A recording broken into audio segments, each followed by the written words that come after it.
Hey guys, Steven here, Fanatic Perspective. We got another roundtable. Make sure you guys hit that like button as you're coming into the chat.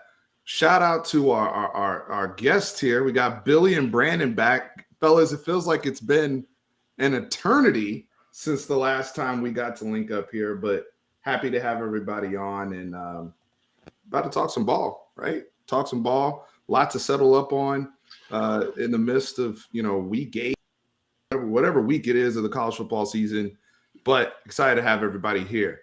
Before we get started on the chat and everything, and as people are coming in, I want to give a quick shout out to our sponsor, BUSR, busr.com/Fanatic, the official sports book, the official betting partner of Fanatic Perspective. Guys, we are running a contest. Come watch the game with Tran and I. November 13th, Texas, Kansas, 2-ticket giveaway. Here's how you win. All you got to do is sign up on busr.com/Fanatic and be following on all socials, and we will do a live lottery drawing to select 2 people to come to the game with us. DKR, got to be in Texas. Terms I'll have in the links in description below. But we'll do the drawing on November 5th on a live show, November 5th, and we'll find out the 2 people that are rolling with us. Now that we got all that out the way, I want to start with Billy here because our LSU, all of our SEC brethren here. Billy is, you have a coach and you don't have a coach. So I don't know where you want to start because I have coaching carousel here, and we have some coach talk I want to get into, Billy. So what's going on in Baton Rouge, man? Well, we're 4-4, and it's going to be. We might win one more game for sure. So we'll get 5. Question is, will we get 6? That's. I think that should be the goal at this point.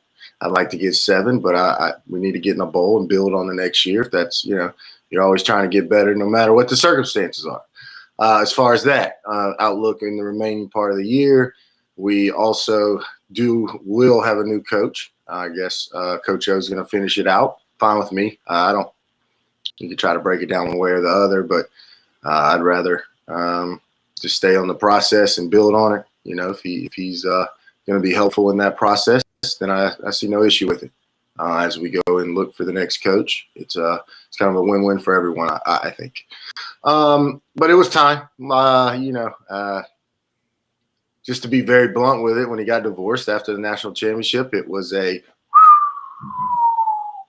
from right there, and process never stopped. No adjustments were made as far as the on the field intensity was lacking at times, and then the off the field show was not helping. Like everyone says, if you win, it's a different story, but that wasn't happening. And so I think it's the right decision, no doubt.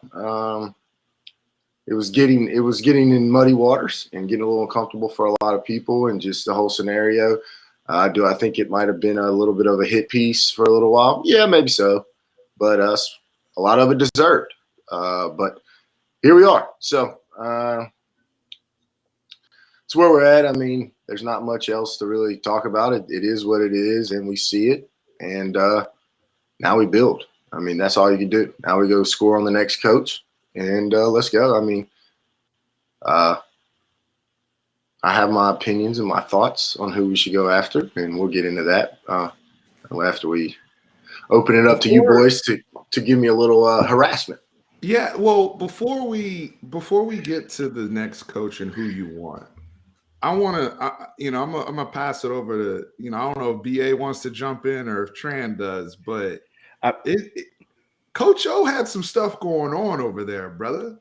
Oh yeah, I mean, 21 months, and you were here on this channel. We were doing this when you guys won a natty, bro.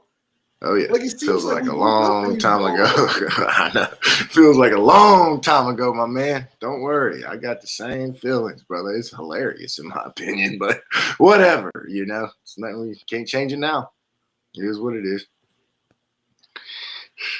I will never beat someone while they're down.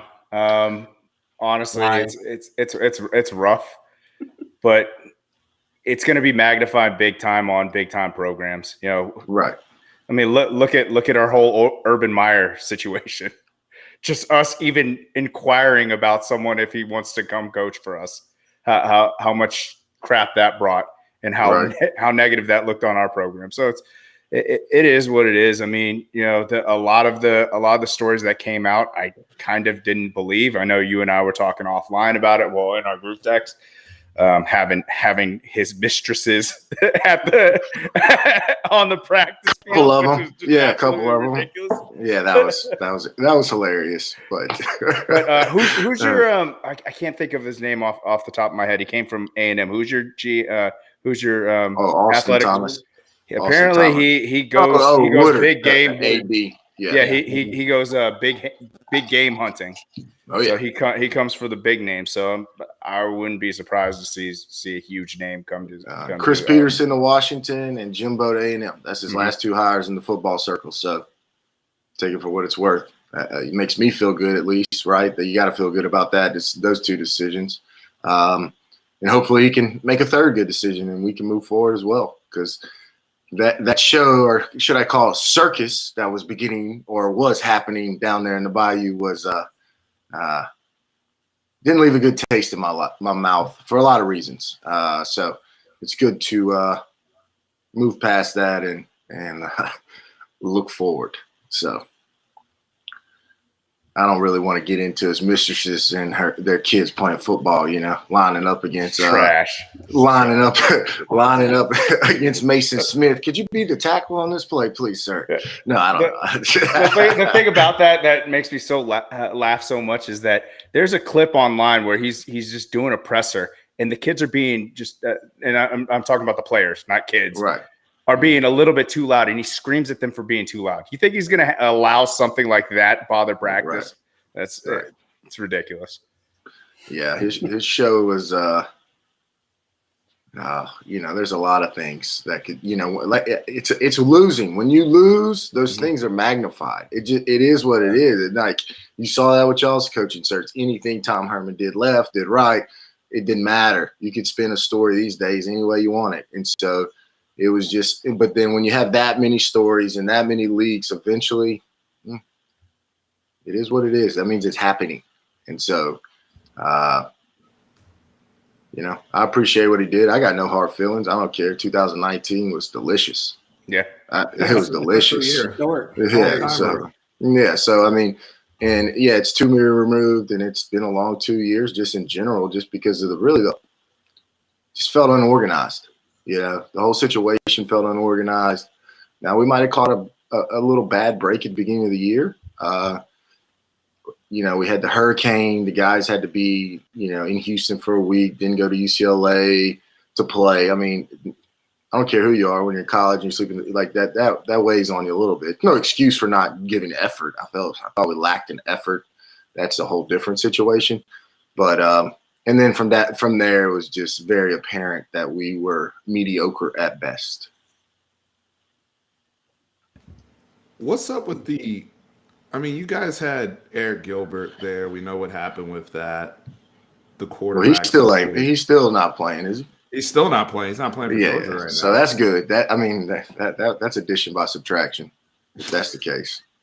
I mean, I'm just saying. Some people it is okay. But he wasn't the only one to flame out. I mean, I know a lot of players.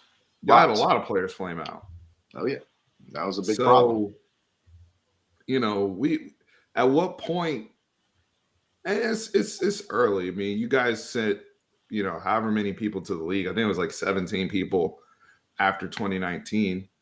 I mean, we did try to warn you, Billy. It's really hard to replace that type of productivity. I don't care who you are, but when you guys were stockpiling talent, in these recruiting classes, and some of them are, Butte is a beast, and you guys have some guys that are still performing up to what we expected them to be when they got there, but it was just too many guys who flamed out or got caught. I don't know. And then you combine, I know y'all don't really care as much about the college football, the infractions there from the NCAA as much. And I can't wait to get to the SEC so everybody can just cheat on the same level now. But, you have all these things hovering over the program, and like you said, Billy, you're taking L's, and they're happening and they're piling up, and it's not an appeasing brand. And then the red flag is always when you flip a bunch of coordinators and stuff like that. Well, that's the biggest. I mean, but like I said, the divorce, in my opinion, is where it started, and then you having 4 sets of D coordinators, 4 different D and O coordinators 2 years in a row. That's no stability. I mean, I'm sorry, there's no stability. The first 4 games of the year, we threw the ball all the time. The last 4 games, we run the ball all the time. It's like there's no game plan. There's no stability. And no direction, and you could see it very clearly early in the year. The UCLA game, I saw it. It was. You look at effort, and you're talking about players flaming out. It's okay to recruit players on the basis that you're going 3 and into the NFL. Okay, that there's nothing wrong with that strategy, and I know that's our strategy, and it works well, obviously. But you still have to have a structure in place every day in the locker room. You have to have leadership in an organization that can run when you're not necessarily there. Okay, everybody has to play their role, and that wasn't happening, and you get exposed. We all look at Saban, and we want everybody's program to be like Saban for obvious reasons. It will never be like Saban's. Nobody's will. But that's the goal, and you'd be a fool not to be like, hey, look, why can't they have stability? Why are they changing quarterbacks, right? And so that goes to leadership, and if you don't have that, eventually you will be exposed, and we are. So, BA, you nailed. Tran, please put on the ledger that I'm giving him credit up front for nailing the Sark to Texas prediction. For the 6th time. For the 18th time. Running. I'm just glad I'm finally getting the recognition. That's all. Oh, Jesus. Stop it. Stop it. BA, who's going to LSU? Okay, let me ask you 2 questions. Who do you think is the best fit for what LSU needs at this point in time? And who do you think they're going to end up with? Who do I think is the best fit? I can tell you better after this Saturday. And why do I say that? I think if Dave Aranda beats Texas, he might be the best fit at this point. He already has LSU ties. He's recruiting there. He knows it. I believe he's an alum, right? If I'm not mistaken. No, he's not. All right. Well, I know he has the ties. He's been there. He won a natty with him. Tom Herman or something like that. Yeah, he went to Cal State. Cal State. Tom Herman. Gotcha. But his ties there, he can recruit LSU. He can recruit to LSU. We've seen that in the past. We know he's a defensive-minded coach. And right now, that program needs a culture, needs an identity. He can bring that, especially on the defensive side of the ball. So that's who I think they should go after. Who do I think they will end up with? That's a great question. You're talking about Woodward and him bringing in names. I don't think Aranda has that name in the head coaching circuit right now. Not 2 years as a head coach. So he may try to make a splash and go after a bigger name. I don't know who that is, but I think if I was building that program right now, after everything, the circus that had, I'd want a coach who's established himself as not necessarily a tyrant or a dictator, but someone who can change a culture. And I see that at Baylor with Dave Aranda, so that's what I think you should go after. Tran, same question. I know you want someone to allude to the fact of going after Jimbo. I don't think that's happening. No, I'm not saying that. Okay. I thought that's where you're trying to lead that question. I did see someone say that in the chat that LSU should go after Jimbo. You can go after Jimbo. Just leave Mike Elko alone. Make sure he stays in College Station. If I were them, I'd go big. Like I said, Dabo Swinney. I know he's waiting for the Alabama job to open, but hey, get him back into the SEC at least, and see where it goes from there. He can build a program. I mean, he built Clemson to a powerhouse for a good 6 years. I think Dave Aranda's a little bit too young for them to go after it. And I know Billy really likes Napier. I just don't think that I think that's a rough transition for him to try to rebuild LSU, because LSU is going to want to be good right away. And then you're going to be stuck in the same position as what Texas is in, where he may have a down season and people want his head on the chopping block right away. And then you're just doing the head coach shuffle like we're doing. So I'd say swing for the fences, look at a Dabo and see what you can pull in from there. Hey, it did start. My I boy want to get here, to Napier in a second. Go ahead, Billy. My boy here said it started with the Sissy Blue comment. So I just wanted to say the T Wood 95. That's funny right there. Talking about Coach O, and he said that Sissy Blue shirt. I see no lies with that statement. I didn't either. I thought it was hilarious. If you win, of course, not when you get blown out. So.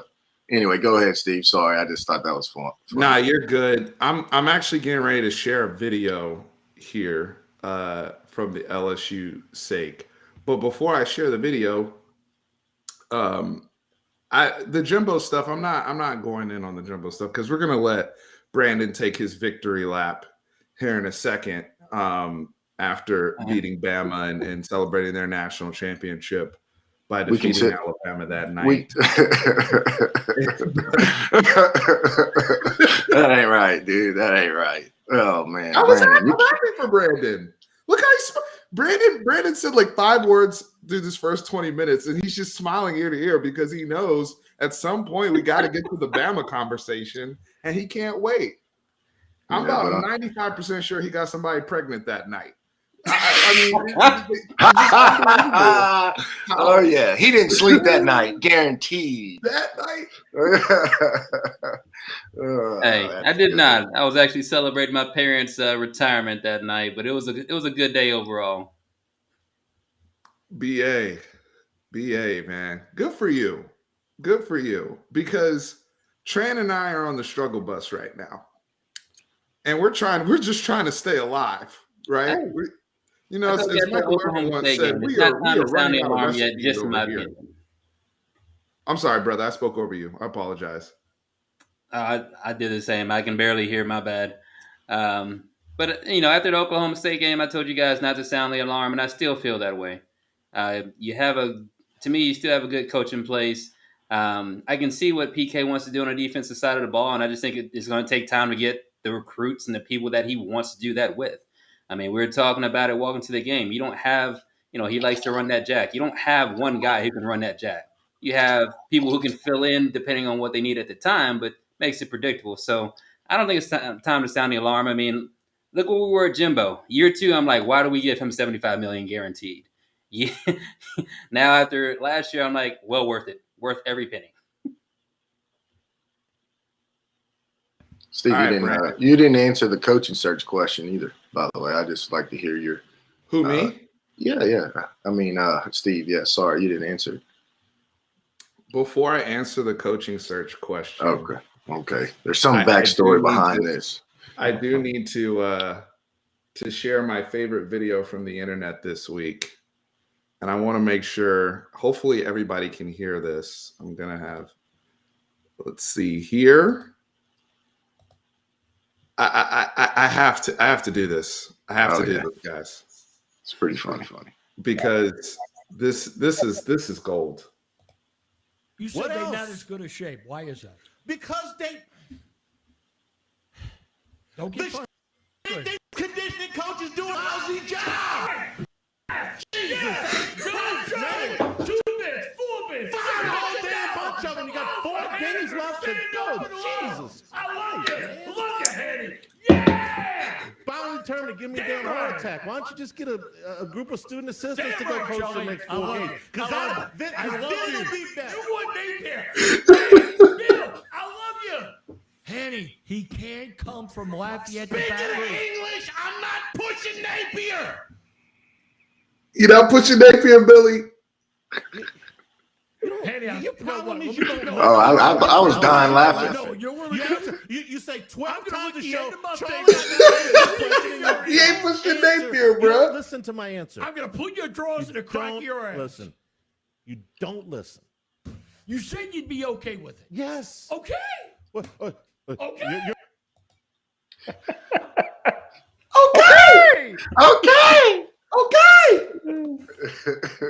I'm not pushing Napier, Billy. Can't come from Lafayette and go to Baton Rouge. That's pretty Talking funny. about. The logic behind that, huh?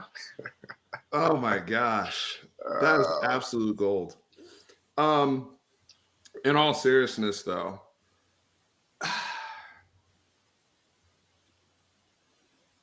best fit for LSU, it's tough because I need somebody who is used to recruiting that Houston area, at least can facilitate. I mean, it's competitive, but Texas is coming to the SEC. We know where A&M is, and Sharks are in the water right now with those things going on. Your recruiting grounds. Everybody knows y'all don't have a coach right now, which is why you're trying to make the move expeditiously. With that being said, I probably would consider I would consider Billy Napier. I don't think that the job, him coming from Bama, him understanding the state of Louisiana, already understanding those areas and giving him time and having some patience with that. It's just that it's not a sexy hire.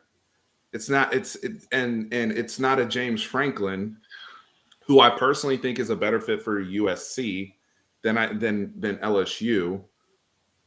But Luke Fickell's going to be in there.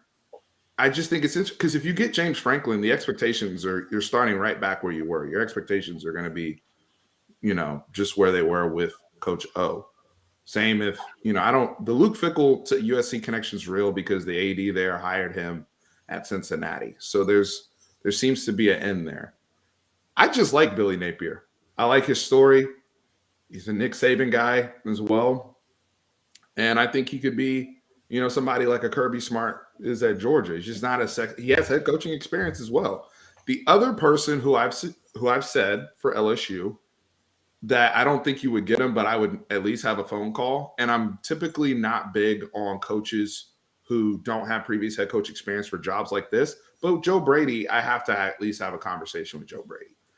I think Joe Brady's going to stay in the NFL and wait for a gig to open up and be an NFL head coach. That's the way the league is going.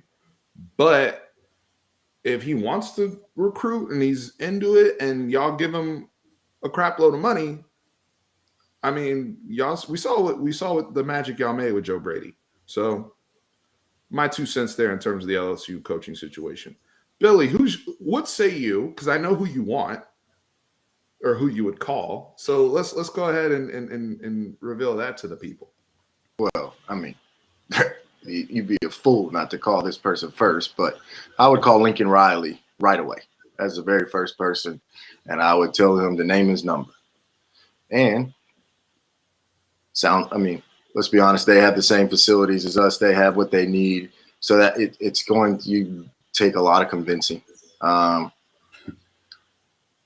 that's the first target, and for obvious reasons. I don't need to explain why. Anybody who thinks that he's not the number one target, well, you've been living under a rock. And so what he needs is a defensive presence, I think, and a mindset. And I believe, he can move that at LSU. It's kind of, well, I don't know, last 2 years we don't play no defense. But usually, that's one of our calling cards, okay?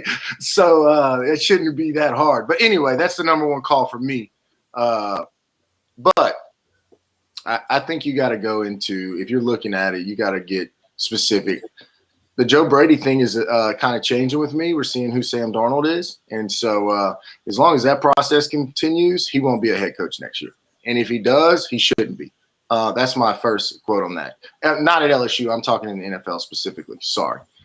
Could be at LSU. But my three guys. I got you. Because that Sam Darnold project quickly Dude, as it well. looked good after the first 4 weeks until they played the 3 Cowboys. weeks until they play the Cowboys. Yeah.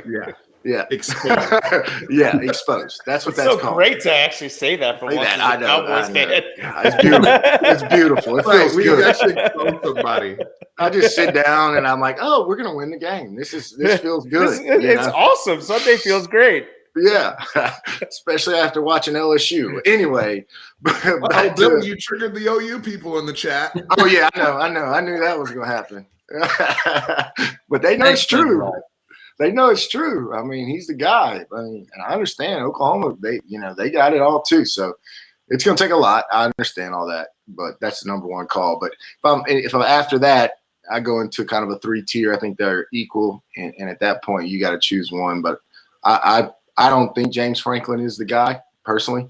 I don't think he's going to fit or just Louisiana in general. I think it's more of a Aranda, Napier, Fickle. That's your next tier, and I hope to see the next head coach come from those three. If it's not Lincoln Riley, whoever it is, I think the main thing is to give them time. To your point, Steve, if it's a home run hire, they expect. I mean, just LSU coming off 2019 has that expectation. Whoever they bring in needs time. I mean, hey, hold on. It's not just 2019. It's 2011. It's 2008, 2007. Fair. So we've been doing this. So hold on. Time out. The difference is we actually have an expectation. A&M and Texas don't have one. So yes, there is an expectation in the Bayou to win national titles. All right. And I'm just saying there is a difference. I don't think we went out and got a national championship winning head coach with the expectation not to get to that level. So I don't know what you're talking about with that. I mean, come on now. I'll just say this. Your quote when y'all went 8-2 or 8-1 last year is you were happy, you're sold. At the Bayou, we're not sold till we get a natty. That's the difference. Yeah. That's all I got. And now that's all I got. That's no, fair. I mean it is what it is. It's 2 years removed. I feel like our trajectories right now are crossing each other. One's going down, one's going up. I'll let you decide. 1,000%. 1,000%. But I just think the expectations are going to be there. It's just the way it is. And we're going to recruit. Unless, hey, listen, the program, and there is the possibility, and that's just kind of how it works sometimes. The program you can tear apart a program. And so there could be a chance that the program is in bad shape. I mean, that is something you really got to be honest with yourself about. It could be in bad shape, and it could take time. I just, what is time? Okay, 2 years, that's cool. We better see something. But I do believe with the right hire, things can change quickly, right? We know that in recruiting, and now with the transfer world, you got a chance. But I mean, I just want to make the right hire. I just want leadership and a structure. That's all I care about. I want leadership and a structure and a coach that is respected. So that's what I want, to where the team knows who the coach is and everybody's on the same page and everybody's working hard. The effort's on and off the field. Those things are, and that's a culture that you got to create in your head. It starts with the head coach. That's what I want. Well, we're going to move on to some of the other topics because there's some stuff I want to get to. But I will say this. 2016, 2017, Tom Herman's supposed to go to LSU. Texas comes in, takes Tom Herman. Two ways you can look at that, Billy, because, again, you just said that we don't have expectations to win, but we took a coach from you guys. And y'all had to settle for Coach O. Let's not forget that. But I also want to say this. More importantly, somebody asked me on Twitter, what if? Does LSU win a national championship if they hire Tom Herman?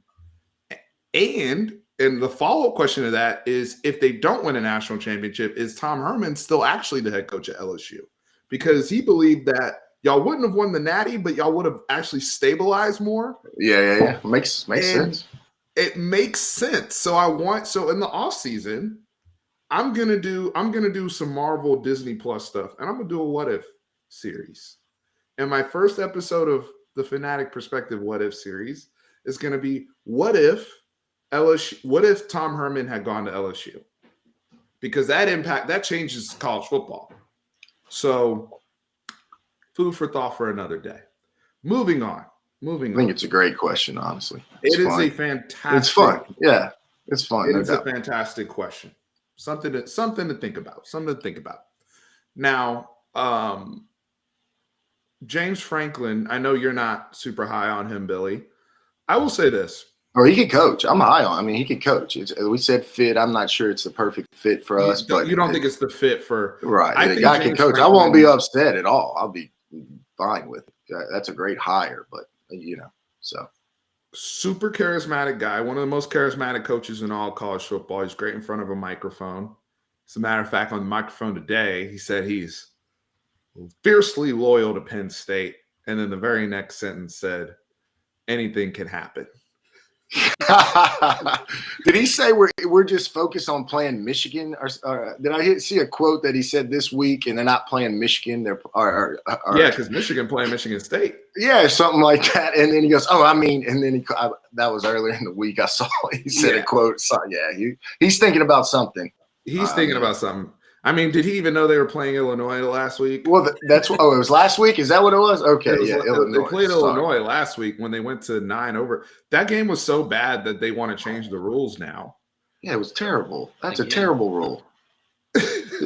That's terrible. Like, what is that? You get one play? No, I think. Look, this is my thoughts. I was thinking about it, talk about it already. I was like, either we make 3 or 4 overtimes, and at that point, if nobody wins, we just have a tie. I mean, it's okay. Like it's not the end of the world. You had 4 quarters and 4 overtimes to win the game. At this point, guys, we're gonna have to call it a day. I mean, if we're gonna protect players, that's kind of what it's my thought. There we go. Just focus on play Illinois. There it is. There, I knew it was a quote or something like that. That's what I was laughing. I was like, oh wow, he's got his mind on USC is what I thought. But well, and he's I think he got one of the agents from CAA, one of the big ones. Yeah, he changed agent. Yeah. That's a California move. Mm-hmm. Right. That's my thoughts. That's kind of what I thought.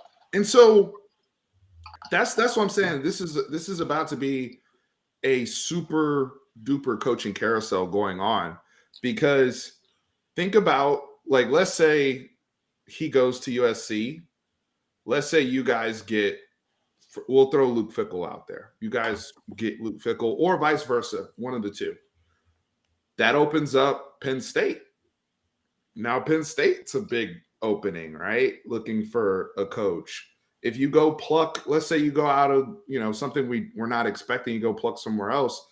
This coaching carousel is impactful to Tran and I.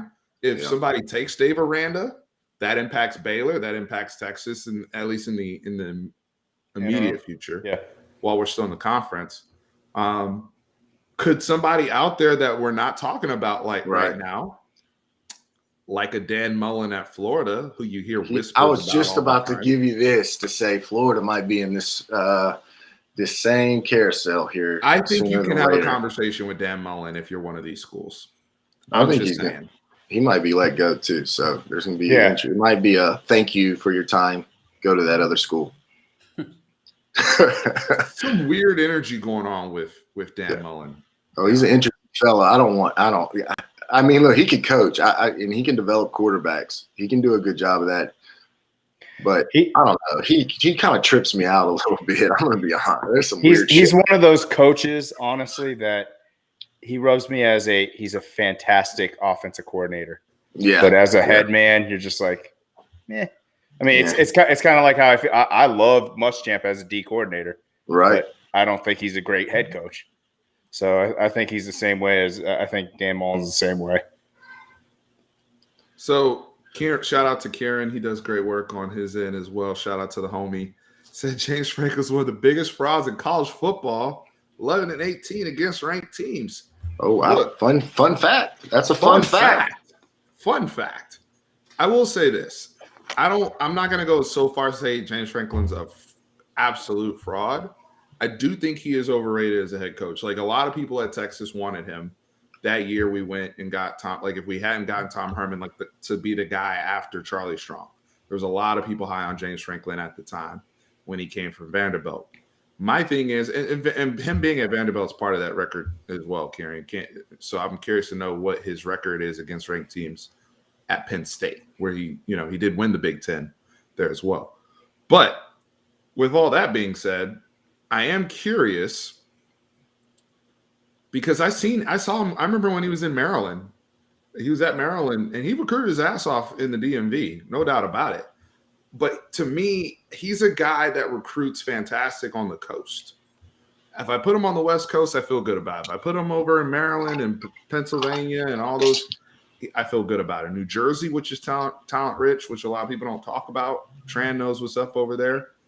But Shiano's back in the building. Oh, yeah. He's tearing it up in recruiting for sure. Yeah, for sure. I'm just curious, with James Franklin, though, if he doesn't go to USC, how will he be in, and granted, he was at Vanderbilt, right? So he does know the SEC. It's not like he is oblivious to being in the South. Granted, he was in Nashville, which is the most city of all the places you can possibly be. But I'm just curious. Karen said, what's his record? 3-4 against Michigan. 1-6 against Ohio. Everybody's record is trash against Ohio State. Ohio State, Very good. That leads me to the next thing. College football. I feel like I'm gonna set this up and I'm gonna throw it to you guys.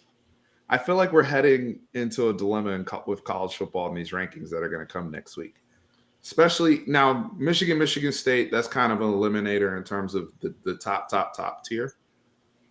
But right now, I think if everything plays out, Ohio State eventually defeats all these teams.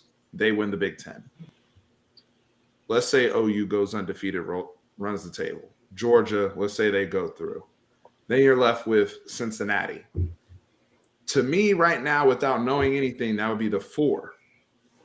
Here's the dilemma that I think is going to come into play. Georgia gets into the SEC championship game, and they play Alabama. And Alabama, Nick Saban does something and wins the game, or does something, and now you got Georgia and Alabama in there, and now everybody's fighting for now you got 3 or 4 people fighting for 2 spots. And I think there's a real dilemma potentially brewing, because you're going to have an argument between a 1-loss Ohio State team, potentially an undefeated Oklahoma team, and potentially an undefeated Cincinnati team that went to Notre Dame and beat them and has been ranked in the top 4 pretty much since some of these teams fell out. What are y'all's thoughts in terms of how this whole college football, there's a lot of football left to be played. So some of it will sort itself out, but I think we could be on the verge of a dilemma. Look, I am extremely not shocked by what Cincinnati's doing after the year that they had last year. Played Georgia to the wire. Personally, you can't really fault Ohio State for playing Oregon the first game of the year, because we've all talked. It was second game. Regardless, it's still early in the year, because the second game of the year is not the same team as the end of the year. So you have to see it, the whole resume of what Ohio State does, because that's the team that you're talking about would probably sneak in over in the scenario that you gave, would probably be the one that snuck in over Cincinnati. If Alabama, the winner of the SEC championship game, is in, do we all agree on that? Yes. But I think we can agree that if Georgia were to lose, Georgia would still be in. If Alabama doesn't lose again. Yeah, if Alabama loses twice, they cannot be in there. That would be a huge dilemma. But I'm praying for Auburn. I'm just praying for Auburn. That's it. That's all I'm saying. Hey, me too. Okay. Me too. Y'all might be in that SEC championship that's what I'm game. saying. Huh? If they lose to Auburn, we went out. We're playing Georgia. So me too. That'd be great. That'd be great. You still have Auburn and Ole Miss, right? Yeah, coming up. So you and still we got Ole Miss there, so that'd be a good win. Yeah, but I mean, it all depends on how Alabama beats in this scenario. How Alabama beats Georgia. If it's a close win, do you really fault them to lose in a Power 5, known as the strongest Power 5 conference championship, to an Alabama team that lost on the road? I mean, is that enough to say, hey, that team's not good enough to deserve to be in there? I'm going to disagree with you on that. I think in that game, a win's a win, whether it's by 1 or whatever. If you beat the Georgia team the way that defense is playing, I mean, I don't think there's any discrepancy that Georgia has the best defense we've seen all year from anybody playing right now. Mm-hmm. So if you go in there and you beat them, hey, you're a top 4 team. They're still a top 4 team based on that. Their offense is whatever. But they're still a top 4 team. So I don't think, it depends on how it looks. Then you're not disagreeing with me then. I'm saying, do you really fault Georgia for losing? I mean, I'm not. I thought you said that. No. Not bad. I'll take. I'm saying if Georgia lost by like 12, that's a pretty bad loss in my eyes. But if they lose by a 1 possession game in the Power 5 conference, if it's like even if it's like Alabama, Florida last year, in the SEC championship game. Yeah, I would need more than 12. I mean, if Georgia lost by three scores, okay. Well, for this Georgia team, 12 points is a shitload. Hell, have they given up 12 points all year? That's what I'm saying. I kind of, it's the same thing. It's the same. I think the same way. Just like last year, the Notre Dame Clemson game was a play-in. And so if we're really looking at it, in my opinion, we're looking at it clearly. Georgia and Alabama, if they play, I just think the winner's in, depending on the circumstances. I still think Cincinnati is the 4, just because of the pure reason of like we want to, let's use these conference championships with that, which is the attention for them. I think when they formed them was to take the conference champion, and at the end of the day, Cincinnati has delivered now 2 years in a row. I do believe if they would have beat Georgia, their argument goes up. Obviously, would have been going up. They did lose, I believe, like a 55-yarder last year in the bowl game. So there is some, substance there. That's just kind of how I stick to it, and I think it's like, hey, that's a play-in game. Who wins goes, right? And I'm just because I like to look at it as like maximizing the value of these conference championships when they set up this way. Let's use it. Now, there is a lot of ball to be played. So, Cincinnati has some issues or there's whatnot. That all those things matter. But I'm going to have a hard time saying Cincinnati can't be in the top 4. It's just going to be really difficult for me to really say. It's just like A&M last year. I think they got screwed. It's the same type of situation for me personally. So. And I think that's where I disagreed. I think a Cincinnati gets in over Ohio State at this point, an undefeated Cincinnati. Yeah, there we go. Let's go. So my fault, Fran. Even if Ohio State went out? Even if they went out, I know they would be a conference champion, but I think, yes, given to Billy's point, last year they took Georgia to the wire. They basically, I think they had one close game this year so far, but that defense is stifling. It's not Georgia, but it's still stifling. Offense scores enough to win. Like, looking at that team in the body of work, they went on the road and beat a ranked team. It's hard for me to not give them undefeated that 4th spot. I agree.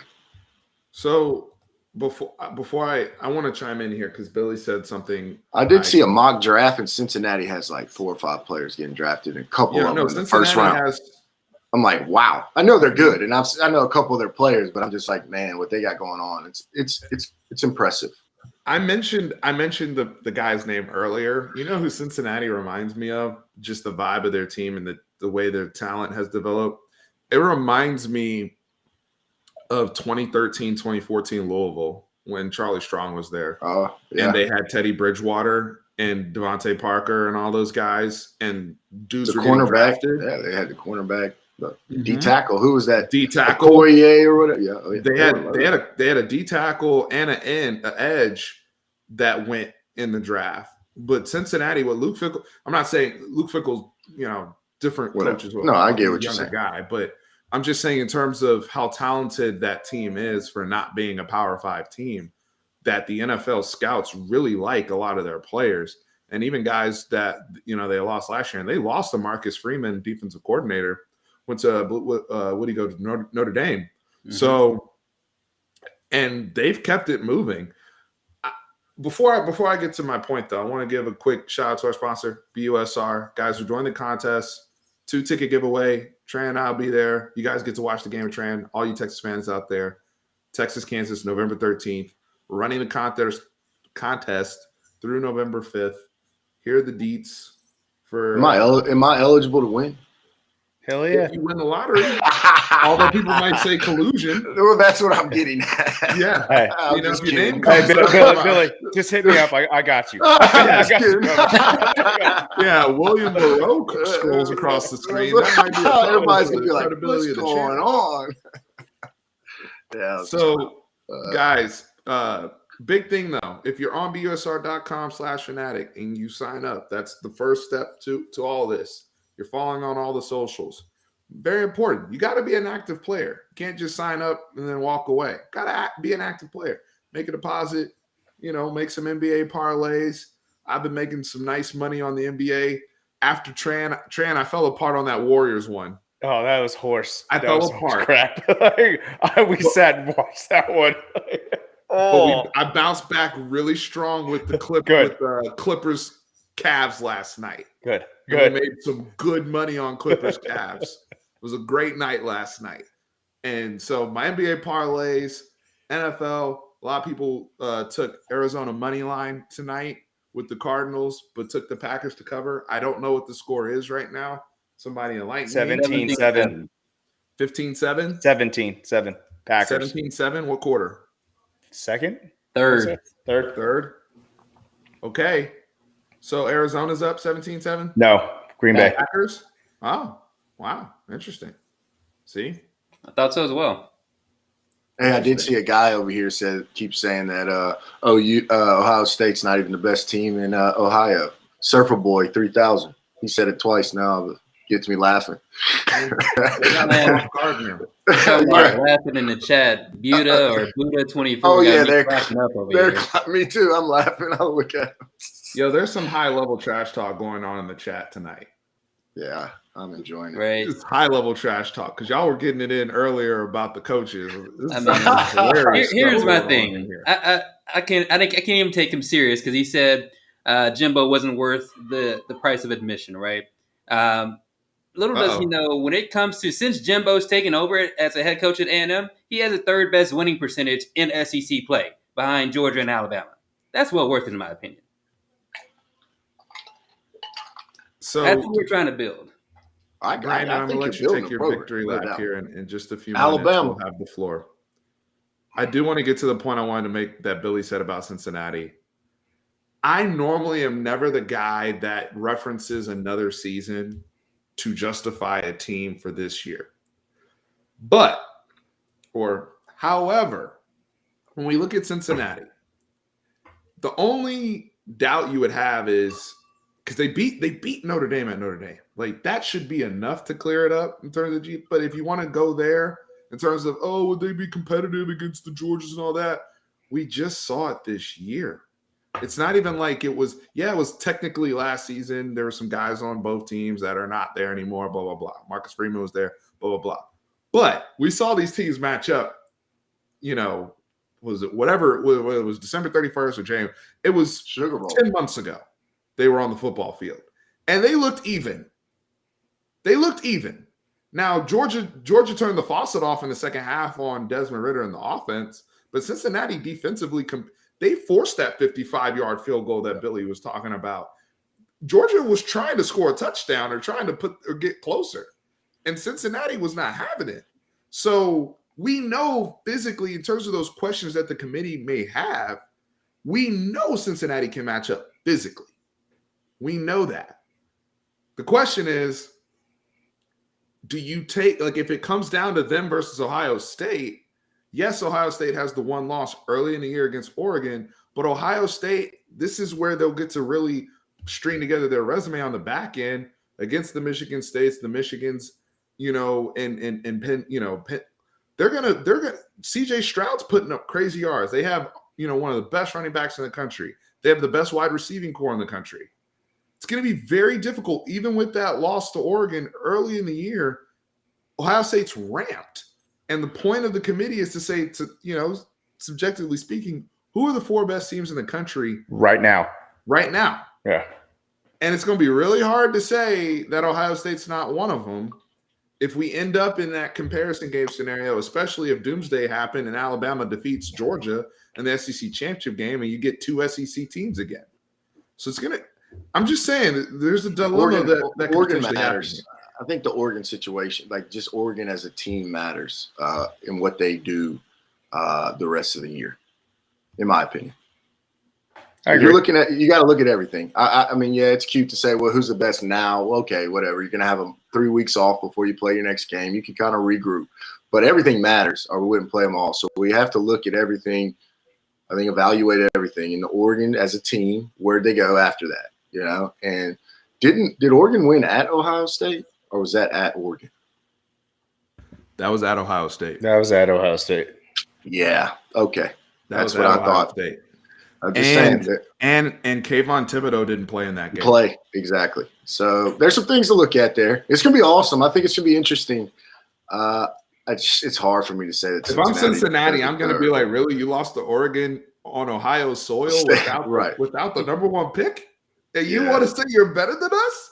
Like that's all I need to say if I'm Cincinnati. I don't care. To your point, Billy, I don't care if it was in September.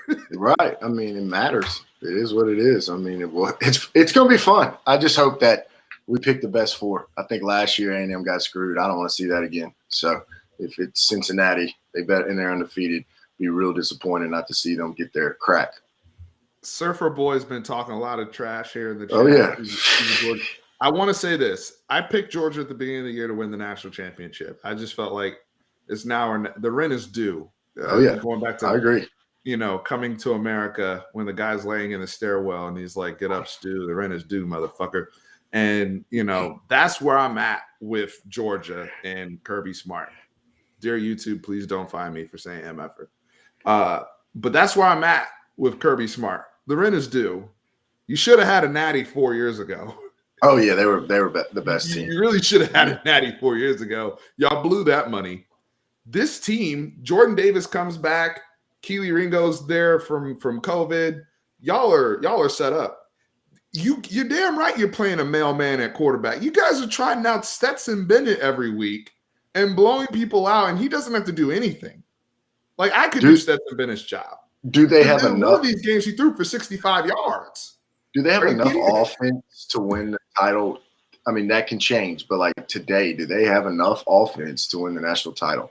I mean, they're going to need JT Daniels to come back, right, at some point. I think that's. I do think their defense can cause some non-offensive. 1,000%. Yeah, so that turns the game around, and then their defense is fantastic. They're fantastic. You're gonna have to beat Bama potentially, and then potentially you beat Oklahoma or whatever in one of those games, possibly, and then maybe Cincinnati again. Maybe it's a rematch with them first round or Ohio State. I don't know, but that's just one of those games. You got to figure your offense is going to have to step up, even with your defense, right, producing. And do they have enough is the question. I think they're really talented and they're clicking. They've clicked all year, and it doesn't seem like that's going to stop. So I would say if Georgia had, it'd be a no. I would feel like it was for y'all in 2019 LSU. If Georgia had Eric Gilbert with his mind right, if they had George Pickens healthy, that's the big key for me. Healthy, this wouldn't even be a conversation. I agray. But Pickens is huge. Like Stetson Bennett, and this, my man's talking. I know you're trying to give your boy some confidence. I get it. I would try to gas my little 5'11", 170 quarterback up too. However, I watched Stetson Bennett against Bama a few years ago. He was atrocious when they put him in that 12 feet deep water. Yo, that boy needed a lifeguard. You know what I'm saying? Sunk. Oh no, he didn't. No lifeguard was saving that, bro. He sunk. He sunk. He was done, dude. Deer in the headlights. Oh yeah, they had to take him out. Of course, he was done. Retweet said, BUSR question of the day is Texas winning on Saturday. Tran and I, we did drop our prediction video and Texas Baylor preview video. So y'all go check that out. That is on the channel. Tran picked Baylor 38-31.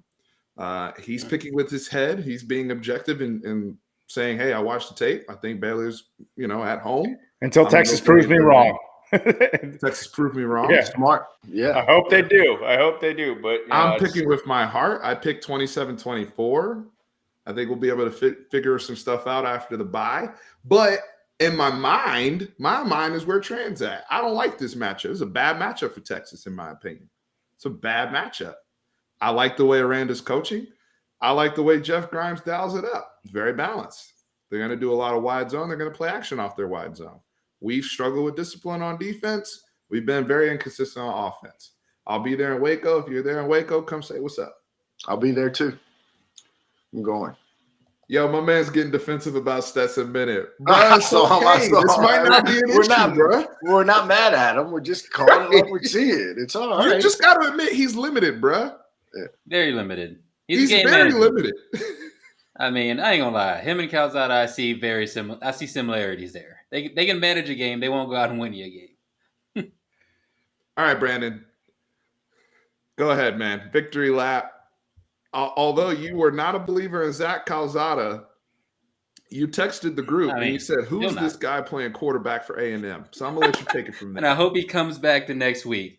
And sure enough, he did not come back the next week. But first of all, some may boast of prowess bold, and if you know, you know. But no, that was a good Saturday for me. First of all, shout out to Mike Elko. When I saw the adjustments he was making, for instance, every time Alabama would audible to 5 wide, hey, we got 6 on the line. Where are they coming from? Let's see if your offensive line, who I think they have probably one of the best left tackles in the game right now. We ate them up. Michael Clemens ate all night.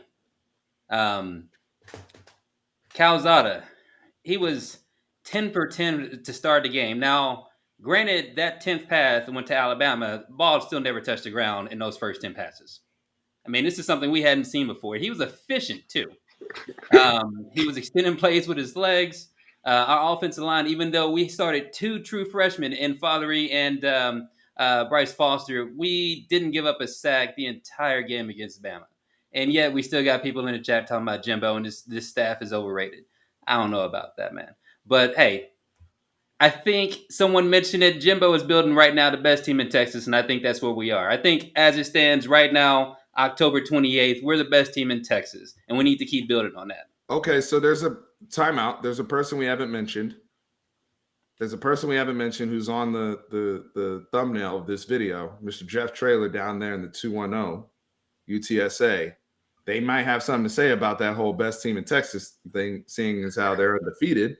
A&M will bust Texas. That's fine. San Antonio. They would bust Texas, San Antonio, bro. Right. If you they wouldn't even score 10 points. Come on now. Don't even bring in it. Come on now. I mean, you're picking your team who has 3 losses to beat a 1-loss team right now, and you want to say that UTSA can give us a run for our money. Come on. Let's be real. I didn't say all that. I just said it's the question. I mean, how we just going? I mean, you said you're the best team in Texas, right? I just said that there's a team in San Antonio that's undefeated. That's all I'm saying. Hey, they can remain undefeated. SMU, I think, is undefeated too, and they're a good team, but I think we'll bust them just as well. Okay. That defense is pretty. That D line is something. They're good. I mean, Michael Clemens was on my watch list as far as breakout players. He's shown up. The person I didn't expect was Antonio Johnson. That dude's been balling something different. The highest rated DB in Pro Football Focus. Go look it up. The dude's just been playing out of his mind. I personally didn't expect that. I didn't see it coming. He had a lot of injuries last year, so I just didn't expect to see this. But our D-line our linebackers are, I don't think they're getting enough credit. The whole defense is good, I think. I mean, I was worried about our linebackers, and they're stepping up. I mean, that's what we were missing last year. That's why I was very worried. And they're very young, but they're very athletic. They're not afraid to play instinctively, be wrong. But if they're going to be wrong, they're going to be wrong at 100%. And I love to see it. The D-line is the D-line. All those boys, Peavy, DeMarvin Leal, Clemens, Tyree Johnson, like they're all I love what I'm seeing. Even the freshmen that we're pulling in, and not to mention the recruiting that we're doing. Like I think right now is what we're seeing from A&M. I hope we continue the trajectory that we're seeing. I mean, we beat Bama with our backup QB, who before that game, again, I had no idea who I saw against Bama. I'm like, who is this guy? I mean, how is he so efficient? He dropped a dime to A-Chain on a wheel route getting hit. And I've never seen him make that throw since. He made one against Missouri, matter of fact, where A-Chain had to spin around and catch it. And if he would have threw it in stride, it would have been an easy touchdown. So I love the growth that I'm seeing in Calzada, but I still think, there's more room for this team to improve. That's why I think right now we're the best team in Texas, solely based on defense. I'm not going to say, our offense is spectacular. But if we can ever get to where we're playing complementary football on the offensive side like we're doing defense, I mean, someone's mentioning that, hey, we haven't stiffed the playoffs, it's a fact. But if we play complementary football, it's something that we should expect sooner versus later. I'll say this, Brandon. I actually think after those 2 losses, obviously I watch all your games because the wife being an alum, so I get to get a up close view of your squad. And I think you started to focus on getting Watermeyer the ball inside the red zone, and it started at A&M, and it's really happened since then. I think initially at the beginning of the year it was like, oh, it'll just kind of happen, he's the focal point, but I didn't think it was enough in some of those losses early, and then I feel like later, the last 4 games or so, he's just stepped it up to the beast he is. And I think you got other skill players. I actually think your skill players are really talented in general. So the O-line's, I guess, starting to play a little better. You're running the ball really good. So you running the ball efficiently. We got 2 really good backs, and I think Calzado, in those first couple of starts, just held on to the ball. He wasn't letting it fly. He wasn't taking chances. I mean, it was they showed a replay. He had Watermeyer sitting in the soft zone in between 2 defenders. Calzado looks right at him, doesn't throw the ball. Instead, holds on to it too long, takes a sack. Now, in that game, hey, he was letting it fly. Even in his pick, he's like, I'm just going to try it. He's one-on-one. Let's see what happens. It was wrong, but that's the growth that I'm seeing. Yeah. And I love it in the chat that's saying Bama took us slightly. Hey, that's on Bama. We still beat them. We're still the first team to beat them in 19 games, so I'll take it. Take it slightly. I hope every team takes it slightly in that case. I'm with that all day. I agree with you on that because people try to say that about Georgia and the Sugar Bowl. That's an excuse. That's an excuse. That's their burden, not ours. Oh, gosh. That's called an excuse. I don't care. You compete regardless. If you lost, you lost. I mean, that's my opinion. You lost, you lost. So somebody said what happened at Mississippi State. I believe Mississippi State. State. That's what I read. That hurt. That hurt me up at night. I didn't even. Did you take Mississippi State lightly? No. Calzada just didn't perform. Defense did what it needed to. We couldn't move the ball. That was a tough game for me to watch. I didn't watch it real time. Was that 10-point game or was that the other loss? I can't remember. That was 26-22. Okay, yeah, you're right. The other one was yeah. Okay. I think I was at ACL that weekend, and I'm like, we should beat Mississippi State. No big deal. And I looked the score later, and I'm just like, wait, what?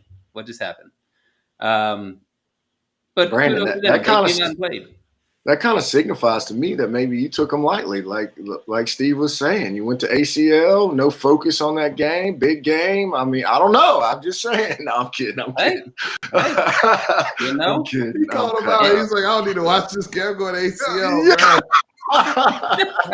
Hey, I appreciate you telling it though. That's a good story. It's fun. Hey, it is what it is. That was one of those where I was, letting my being a fan was secondary to a life experience. And, yeah, absolutely. It was not what I wanted to come back and see. I mean, Mike Leach, Big 12, SEC apparently is just a kryptonite for A&M. I hated that game because, we win that game. We're controlling our own destiny. Yeah. We went out. It's up to us. Now we need a little help from other players in the ring. So it haunts me. But, at the same time, looking at what we're doing, 3 consecutive wins. Now let's see what we do on the road because we had Bama at home. We had South Carolina at home. Now we have to go to Ole Miss, which good team, hostile environment. Let's see what we do on the road. See if we can keep this momentum going. See if Calzada can keep growing. We know the defense is going to show up, but if we can't move the ball as we saw versus Mississippi State, it's all moot. Well, the defense, I mean, you're still going against Lane and Matt Corral. Matt Corral needs to put some more tape out there to solidify, potentially being a first-round pick at quarterback, especially in I would say a light quarterback class. Very what much better so. time to showcase what he can do against and Heisman? You got very highly regarded. Weren't they Brandon, talking you've had your you saw Weren't they that? You saw me laugh at that one. No, me too. I saw you laugh. I was like, oh, God. Weren't they talking about him for being Heisman, right? Yeah, they were. Yeah, I mean, so- Yeah, then they played Alabama and all that went away. Yeah. Yeah. I think he's still up there for the what's it called? The odds. He's pretty high up there for the odds too. You can give me 5 minutes. I'm taking 10. That's fine. Brandon took his time around the bases after they hit the home run. Brandon, when are you getting your national championship Alabama ring in the mail? You know what? I did order it, so I'll let you know when it arrives. All right. It's more. It doesn't say national championship. It says we beat Bama. You know, something you can't relate to. Hey, well, we get an opportunity next year. That's all I can say. There's not much I can say because my team, we're in the business of blowing leads. So, can I ask some questions about this? Y'all kind of like tiptoed around y'all's team and really didn't give me an option to speak. You know, it was real easy. It was real easy when the question was directed at LSU, but you kind of tiptoed around that whole Texas situation. I didn't really get to ask any questions. If you don't mind, I got a couple I'd like to hear from you and Tran. Really fire away. Does this feel like Tom Herman all over again? No. No, it doesn't. We were absolutely dominating both of those games. We were top 10 teams currently for a large portion of the game. We were. I mean, you can't say that we weren't. We were dominating those games. And I think right now it's just more so. I think it's residual effects from Tom Herman. Honestly, that's the mental issue is that they didn't know how to finish those games. So I think we got to go back to the fact that you got to give Sark his time to make sure he gets his stuff in there. And I do think throughout the year we're going to see them progressively get better, and you're going to see them progressively get more confidence towards the end of the game. I just hope that those two losses don't affect their confidence negatively, where they start not even giving a crap about the game, essentially. Right. That's on coaching, in my opinion. Yep. Well, it takes time. Mm-hmm. It takes time to come in and establish. I mean, everybody's singing Dave Aranda's praises. Last year he was 2-7. Now, granted, it was COVID and all sorts of crap going on. He walked in there without even really being able to know his kids or anything like that. And he's been able to turn around quickly. We've seen the signs there. The things we've complained about at Texas, not featuring guys, not getting the ball to our best players, not, schematically feeling like we're inadequate coaching-wise. Tom Herman, the one thing we had in big games, we brought toughness. We had an edge. But Tom would scheme well for the real big games. I will say, Arkansas aside, where we just got ambushed in Fayetteville, no doubt about it. Arkansas aside, schematically, I felt like we've been A1 to start every single one of these football games. Every single one of these football games, it looks like he's put defensive coordinators in an absolute bind. Even Chris at Alabama or at Oklahoma, who talks so much trash, he said the one moment of truth that he had when he came on the channel was, I felt like we were playing Bama for a little bit at times. Now, we don't, in terms of, the receivers and Xavier Worthy breaking free and Bijan Robinson, mimicking what Najee Harris used to do. So those elements are there. I think you're seeing that also recognized in recruiting right now, because if you think about it, like Texas, what has Texas really shown? Since forever, right? And coaches have changed. Sark's here now, yet we're really down to Georgia and Texas for Arch Manning services. Evan Stewart's on the table. All these elite recruits, all these offensive linemen who may pick a school in tandem. And I know we're going head to head as we speak right now, Brandon, for Harold Perkins on defense. Both our coaches are there in person, right? Hey, I'm just saying, which defense would you want right now? It depends. Do you want to go and play for the team that's doing a whole lot better right now, which is no doubt about it, defensively A&M, we talked about that, or where you may fit in the best as a chess piece in which Pete Kwiatkowski wants to use you the same way he used a Shaq Thompson back at Washington And somebody that's as high level a football player as Harold Perkins understands what the potential could be 2-3 years from now. So I get that.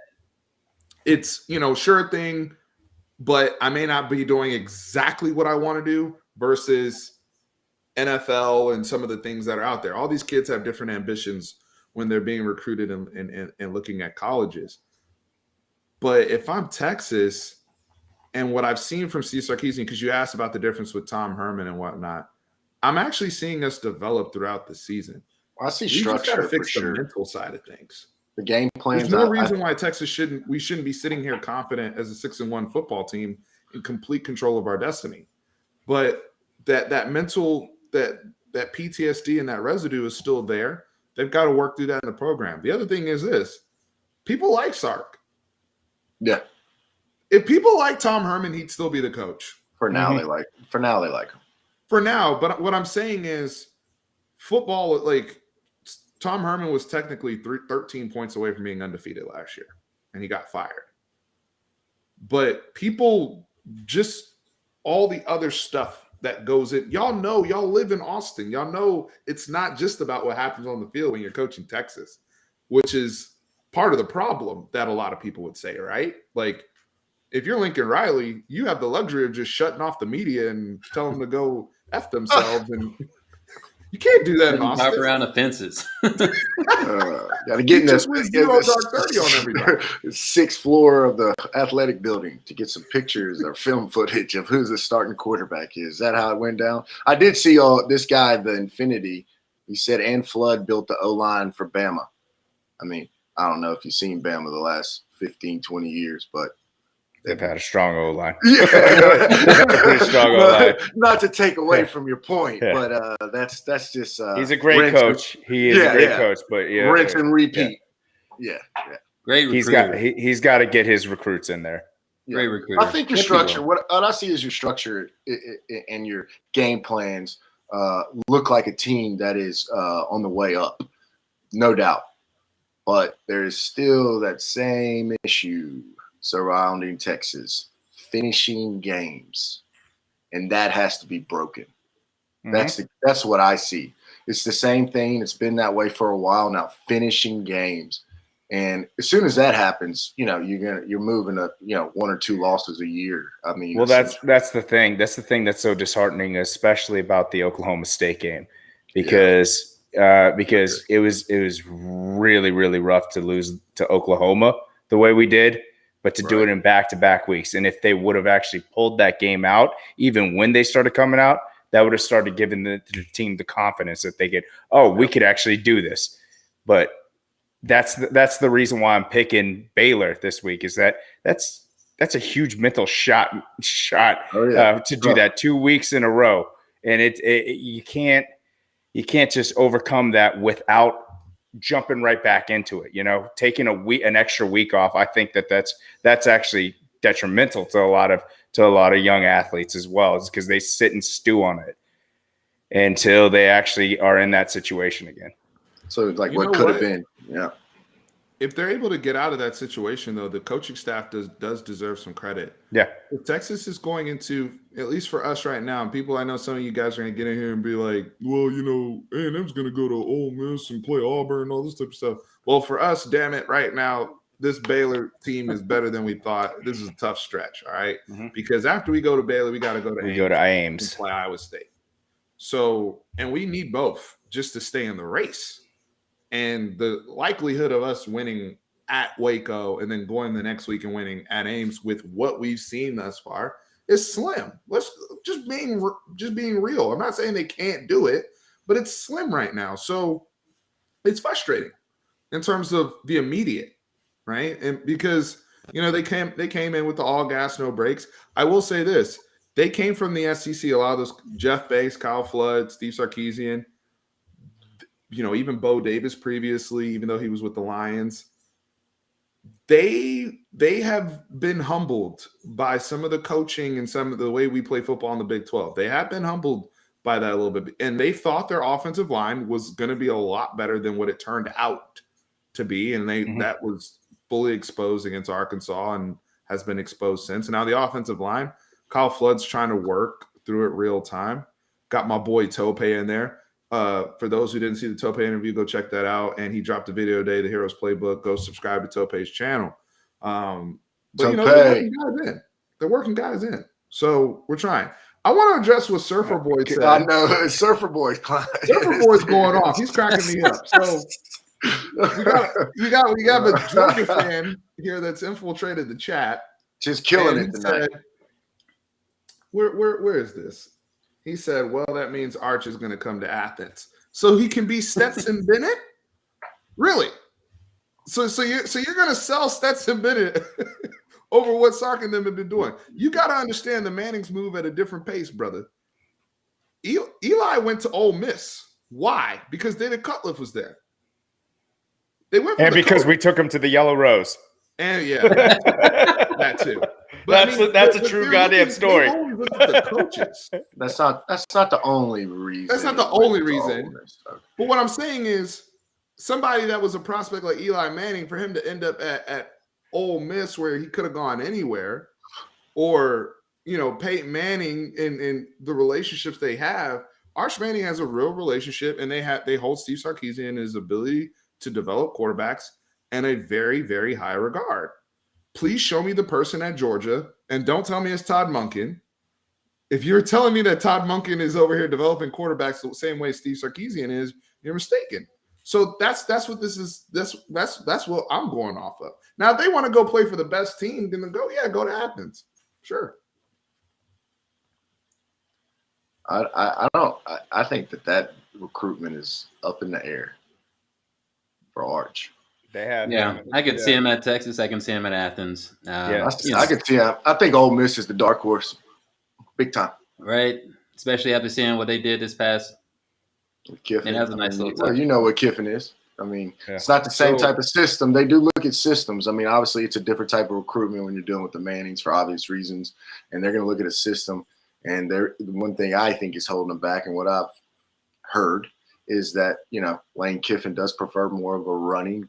More of a dual threat, and that's not necessarily Arch's strength. So that might be a negative recruiting tool for other coaches at this point. But that is a true. If you're looking at it and evaluating everything, that's part of the puzzle.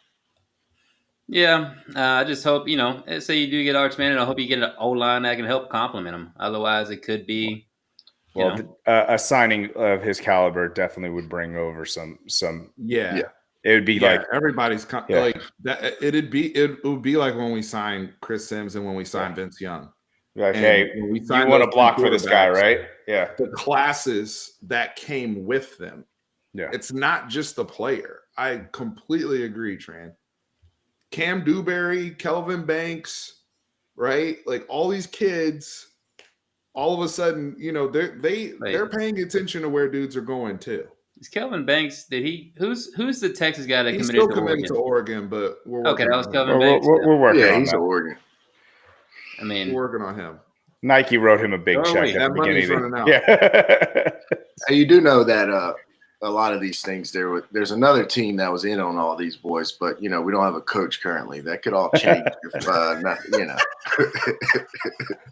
Hey, to that, we don't have a coach, bro. We don't have a coach. We got to enter him. Hey, why don't you want Lane Kiffin? I don't know, man.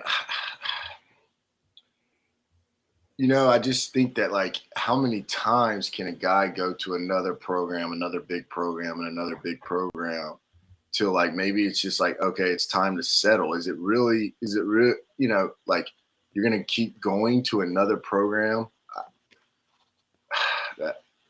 I don't know. That's how I look at it. Is that really what is that the commit? Are you committed? Or are you just like the lights and the show and being Lane Kiffin? And that's, if you gotta look at it, that's who he's been. So still is. And the guy can coach. We know that for obvious reasons, right? He can coach. He can develop an offense. And maybe he's growing at Ole Miss as far as what he wants to build in the structure. They're obviously much better. But I wouldn't be upset if we got Lane Kiffin. If that's where it went, then let's ride. I don't like Jacob Kiffin. Cox. No. I'm not that big a fan of Kiffin either, so that's probably why. I mean, Yeah. just straight up. I mean, Not a that's fan of just me. Kiffin. Not a fan of Urban Meyer. Matter of fact, I put them as two peas in a pod. Yeah, they're divas. There's no doubt.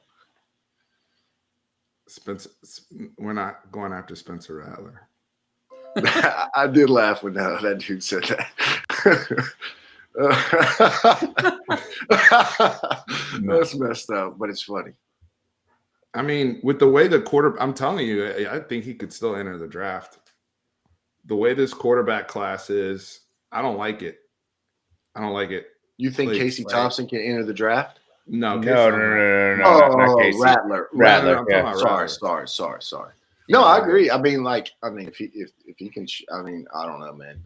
Those last couple games weren't not good. And last He year had a he good didn't. pro day. Somebody would take a flyer on him. Yeah. Oh, yeah. He'll be drafted somewhere. I agree with that. Especially the arrogance of NFL coaches. Yeah. Mm-hmm. That's a big deal, right? They're just looking for. I say this with college coaches and with high school kids. I'm looking for the tools because I believe that I'm the best coach, and I'll fix everything. Right? Just put him in my system. Now, Lane Kiffin's interesting because he's the one dude that could just end up anywhere. Like some people have talked about him going back to USC now that he's older. And did anybody see? By the way, did anybody see like a minute? It was like a minute-long Cowherd video that he did from his phone, where he was talking about the difference between USC and LSU. If you guys haven't seen that, somebody. I don't have it right now pulled up, but it's really good. It's really, really good because he was talking about just LSU cares more than USC and everything that they do. And that's why he was like, LSU is going to make the right hire and USC is going to continue to stumble along. And, you know, we're talking about sleeping giants. At least Michigan is starting to wake up. Now their big test is this weekend, right? This weekend, right? Ohio State. They until they beat Ohio State, they're never on anybody's radar. I agree with that. But if they're as good as they are this year, this is their first real big test. I agree. It's a top 10 matchup, isn't it? Yeah, it is. And if they win the game, they're 8-0. I mean, I want to be 8-0 if I'm a Texas. No, I don't know. But we just seen this riddle with Michigan, like with Harbaugh being undefeated and going to play Ohio State and the same result over and over and over again. So for me, I just am like, okay, yeah, if Michigan wins out, all I'm focusing on for them is like their whole season is determined. And they can lose a game, and I still think they're going to be better off the next year if they beat Ohio State, no matter what. That's just. They have to get over that. When's the last time they decade? It's a decade, I believe. It's been like Denard Robinson. Was it when Luke Fickell was the coach that one year? It's been a long. What year was that? I think they won that one. They haven't won. I don't even think they won that one. No, they didn't. I think Billy's right. I think Billy's right because Urban Meyer was undefeated all the way through, and so is Ryan Day. And I think a couple of years before that, they were still undefeated. Yep. Oh yeah, it's been a. That's what I'm saying. Like, so I can't. It's just that's how clear it is for me, Michigan. Like, no matter what, even if they're going to move forward the next year, they're going to have to get over the hump. So this weekend, there's more coaches because these last few minutes I want to talk to you guys about this and do kind of jump around a little bit. There's more coaches out here. So Mel Tucker is a hot name, former defensive coordinator at Georgia, now doing a fantastic job at Michigan State. They're pretty explosive on both sides of the ball. And you know where I think Mel Tucker is going to go? Because somebody suggested LSU earlier in the chat, but I have a different place for Mel Tucker because some more people are going to get fired. Oh yeah. I think if I'm Miami, I'm calling Mel Tucker. What do you guys think about that? Because Manny's getting fired. Manny Diaz is getting fired. The damn president or whoever that was over there, when they were like, I mean, he's the coach for this week or whatever they said. I mean, God, you might as well go right. The game's over. Yeah.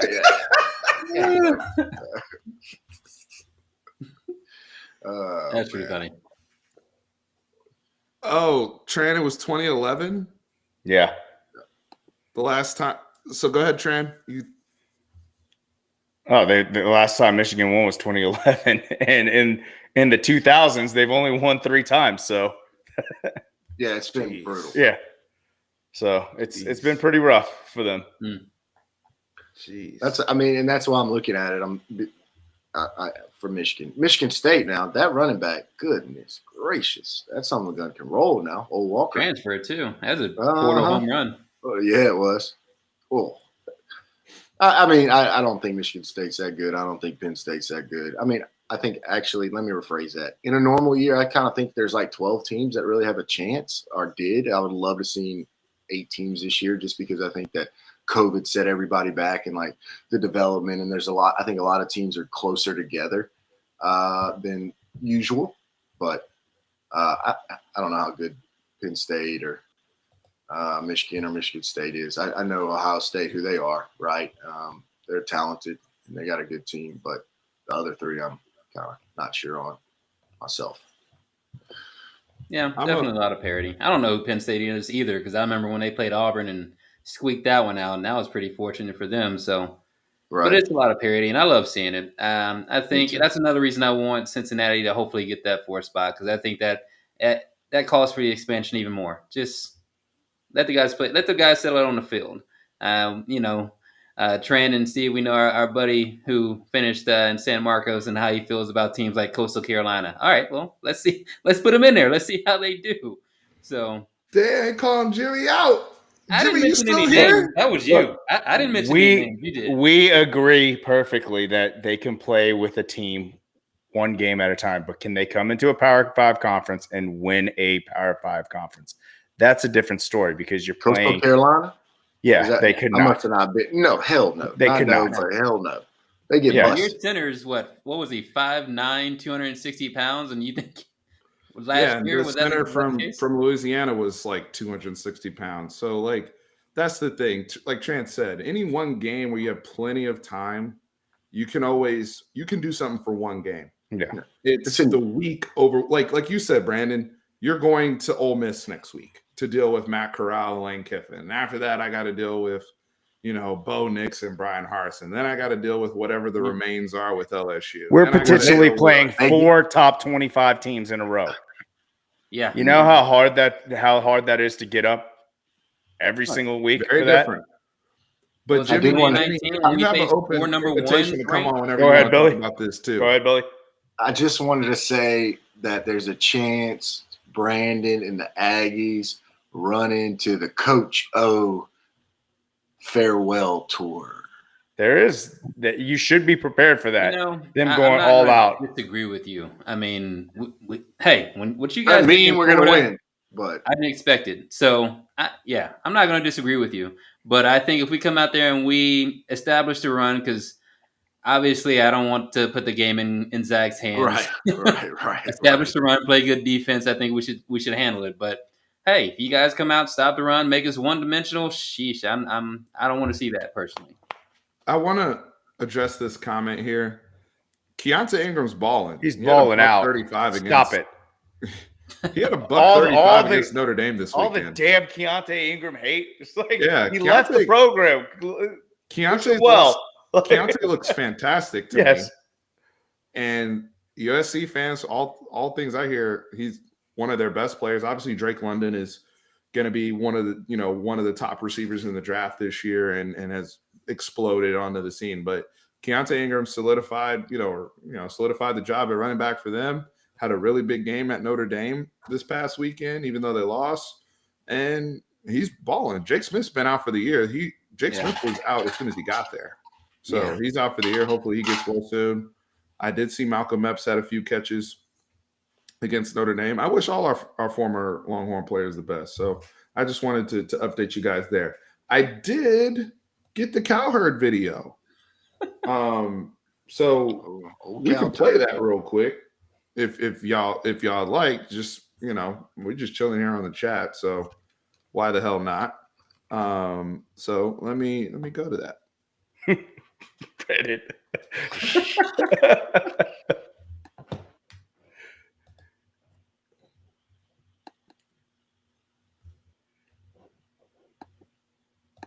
Whoop. One of the things I've always loved about college football, it rewards people who really want it. And I was thinking about this today. I've heard a couple of people say in Southern California that USC wants to go big on the coach, but they are concerned about how much it would cost for a staff. You know, $2 million for the offensive coordinator, $1 million for the defensive coordinator. And I think to myself, California is the biggest economy by a long shot in America. In fact, the biggest economies in the world are U.S., China, Japan, Germany, California. I'm not joking. YouTube and Facebook and Zoom and Netflix and Google and all these amazing companies. There's USC graduates everywhere. The economy in California has, during the pandemic, grew. We had a $75 billion surplus during the pandemic. Surplus. And they're talking about at USC, a private university, where you don't have to disclose what you pay. I don't know if we can afford a staff. Can we afford that staff? LSU has a job opening. I looked it up today. U.S. News and World Report ranked Louisiana's economy. I'm not ranking it here. They did 50th. California's 5th biggest in the world. Louisiana's 50th in the United States. Nobody's talking about cost for the LSU job. You buy LSU's Ed Orgeron out. It is not. There was no concern about cost. You hire whatever coach it is in the staff. There was no concern about cost. How badly do you want it? I said this a couple weeks ago. LSU is the better job than USC because they want it more. College football has a history. How badly do you want it? Miami Hurricanes, they don't really want it. Nope. They don't really want it. You know who wants it? Alabama, Ohio State. I mean, Nebraska in the mid-'90s dominated college football. Why? Was there a bunch of great high school football players in the state? No. They wanted it more. Everybody bands together. I like people being rewarded that want it more. My guess is LSU will get a better coach than USC. That would be my guess. California has so many advantages. Easier conference, bigger state economy. Who wants it more? I'd argue LSU. So, Cowherd spoke. And I just thought that video was interesting because, I don't know. You guys heard the video now. Somebody had asked me to share, so. I mean, I didn't know that they were the number 5 economy. If that's true, that's crazy. And you're worried about costs. Like when we shelled out, including the extension, I think it's $95 million total with the extension for Jimbo. We weren't talking about costs. We're talking about we need to change this culture to make a national championship winning program, and that's what we're trying to do.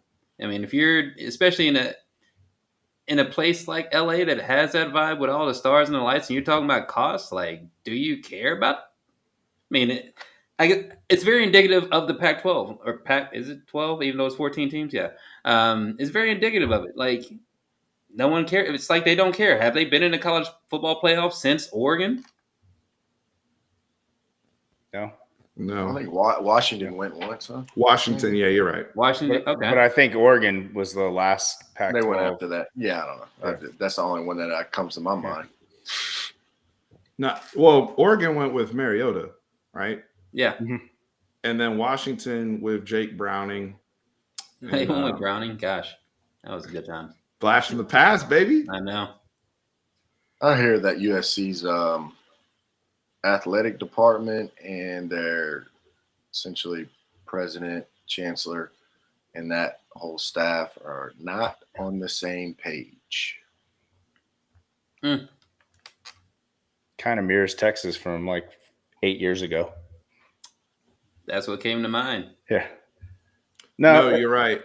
Because You got Texas also didn't know what they wanted to be. Go ahead, Trent.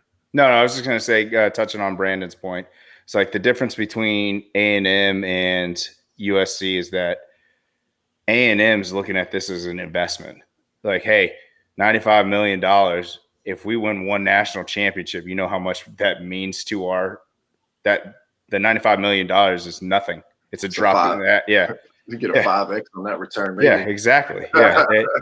Think of it. I think the first time I ever heard this put an evaluation on the Heisman was Johnny Manziel. They said it was like $200 million to the program for him winning the Heisman. So think what a national championship would do. You know whose Heisman was even more valuable than Baylor's guy, Robert Griffin. Robert Griffin III. Waco, Texas is a totally different place because he won the Heisman Trophy. Mm-hmm. And it was interesting because he was broadcasting, I think it was either Baylor, Oklahoma State, or Baylor, BYU. He was broadcasting when he ran at the beginning of the game with the fans. Yeah, I saw that. They had Chip and Joanna down there. I was about to be low road John there, but I kept my mouth closed. Kept my mouth closed. I'm proud of you. John's like, I've matured over time. I'll pig it to you guys though.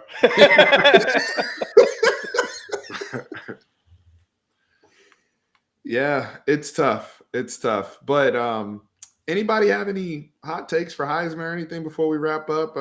We'll give it the last 5 minutes and answer some questions on chat and sign off. But anything else? Oh, Jimmy brought up Art Briles.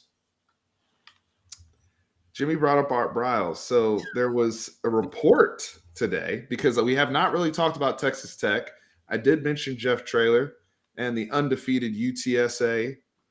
And what they're doing down there in the 210. Shout out to Brandon Holland and all those guys, and Sincere McCormick. Great team. Jeff Traylor, East Texas, Gilmer High School. UTSA legend. Really getting this much run around here? I'm just saying, they're undefeated. Goodness gracious. Shout out to UTSA. Hey, they're getting rubbed because UTSA, Jeff Traylor, who you got, Steve? Yeah, I mean, SMU should get more love than UTSA. That's what I'm asking. Okay, but look how long SMU has been around versus UTSA. That's the big difference. And we kind of take Jeff Traylor because we didn't want him to go when Tom Herman came in. Jeff Traylor, yeah, I get it. Jeff Traylor is that was the first one of the first mistakes Tom Herman made was not keeping him on the staff. Mm-hmm. Yeah, because I knew this was going to happen. Lockdown East Texas. Right, like Sonny Dykes, what he's doing at SMU is not a surprise. I mean, granted, they're good. Don't get me wrong. I live up here now. Like what they're doing, Coach Samples and all the billboards, and they're talking their shit to Fort Worth and TCU. I love what SMU is doing. And they don't care. They are out and loud about using NIL money to get people to stay home. Because they got the money. SMU they don't care. Don't forget the Tony accepts. They've become last chance U of DFW. We got a guy over there too. He's playing. Marcel Brooks went from playing on the national title, making huge plays in the natty title. Now he's a backup receiver. Oh yeah, backup receiver. Wasn't he a safety? TCU. Yes. Yeah, wasn't he a safety? Yeah. That's what he's a backup. Yeah. I think TCU or SMU, one of them. I don't know. I think it's SMU. I think you're right. Disagree. The thing about Traylor though is the culture and everything that he can build because he has that Jimmy Johnson type attitude and energy. Like if you go back and look at his introductory press conference at San Antonio, you knew they were getting a star. When he acted like he had just got hired at LSU, Billy. Mm-hmm. And I'm like, they're doing all this for a UTSA press conference. But like when he was at Texas and recruiting, he was what, the recruiter of the year for the Big 12, whatever, for 247 Sports. We know what Jeff. So the rumors that Tech, because Billy, you texted and you said, hey, why Tech fired Matt Wells? I'm just saying that it's Texas Tech. They're 5-3. They should be happy. I mean, you gotta live in reality. Hey, that's true story there, though. Come on, that's you a can't true story. You're gonna fire the guy 5-3. That's not reality at Tech. I mean, come on, you should be happy. I'm gonna tell you, but they were ready to fire him after the Texas. So all the Tech fans I sat next to. In the before Trey and Brandon had a game before y'all got there, That's how bad it was, because when they got there, the Tech people had already left. Mhm. But when before they got there, when he sends in his backup quarterback, because Shuck got hurt, and he had the backup go for it on 4th and 7 from his own 39-yard line. The Tech fans are like, man, fire this man to the moon right now. So the guy looks at me, he's like, fire this guy, man. What the hell is this? He was like, we're not even making rational decisions anymore. And I saw it again. I saw it at times in the Kansas State game. I'm like, man, Matt Wells, he just gets out of whatever is going on there. And they also pointed to the fact, and this is where I blame Tech and Kirby Holcutt and all those guys. All of a sudden, Tech fans want to bring up how crappy his record was at Utah State without Jordan Love. Y'all were the ones that hired the guy. Yeah, what's that mean? Put that in context. Like, you can't say that after it didn't work. It's 5-3 for y'all. That's all I know is that at Texas Tech fired a 5-3 coach. Think about that. Think about that. Tell me how hard it is to coach in this world these days. Texas Tech. Look, they ain't been good. With Kingsbury, they weren't good, bro. With Mahomes, they weren't good. Come on. You got to call it like you see it. I mean, they haven't been good since Leach.